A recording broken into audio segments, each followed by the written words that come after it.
I am, for a long time, have a connection with the people who are making the Falun Gong actives.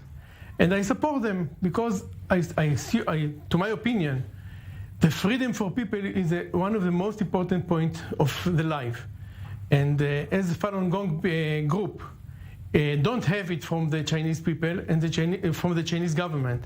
And the Chinese government collect them to concentrate camps, and as I heard, they take some people for die and take their organs for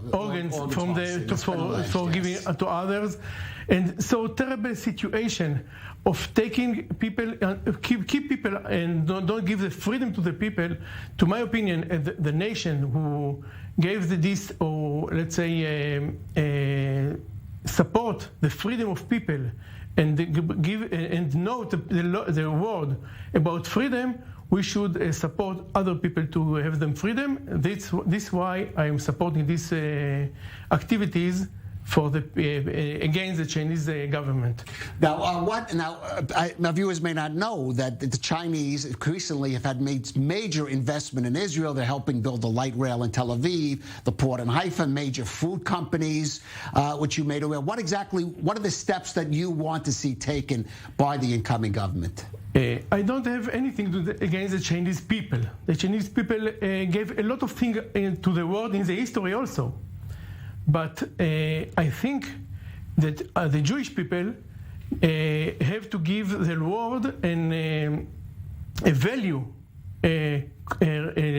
how to call it, values for the world, for all the world, not by economic only, not by economy, but by having these values to the world and to give the freedom to let the people be what they like. So what do you expect? What steps, where do you want to see this cooperation? I mean, there are some things obviously that can't be done because the Chinese are already invested. So what specifically would you like to see? It is just an ethic of relation between the Jewish people, or let's say the Jewish state, with the Chinese state. By ethic, by calling the Chinese state to be more ethic with their own citizens, this is what we can. This is what we can give to the world. Right, Rabbi Spitz, I'm sure I don't have to tell you how the Chinese government usually reacts to other governments and other peoples telling it to how to deal with its internal matters. But let me just ask you: on one hand, you represent a group, rabbis connected with what's called the national religious sector, many involved, for example, in the settlements in the West Bank and Judea-Samaria, that could have quite a bit of influence with the new incoming government.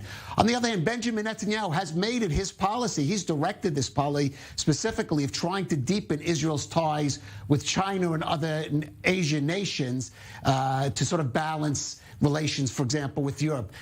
So realistically, how much influence do you expect you and your rabbinical colleagues to have here? I don't think, to be realistic, I don't think we can account, but it is ethic calling to the Chinese people, and I assume that ethic is important also for the Chinese people. But I'm asking, have you actually had contact with any members, any politicians? Myself, but there are other rabbis here who probably have. Yes, I know about some people who have a connection with in the USA, in Canada, whatever. I don't know exactly because I'm not involved day to day with these activities. I understand. But when I was asked to sign this letter, which had call the Chinese, which called our new government, which will come, to give something, not to stop the business, but to ask to speak up about these. To speak about this, yes, this will be enough.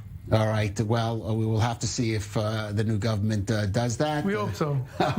As I said, as we know, we have seen how China reacts when other governments do speak up against these policies. Rabbi David Spitz, thank you for joining.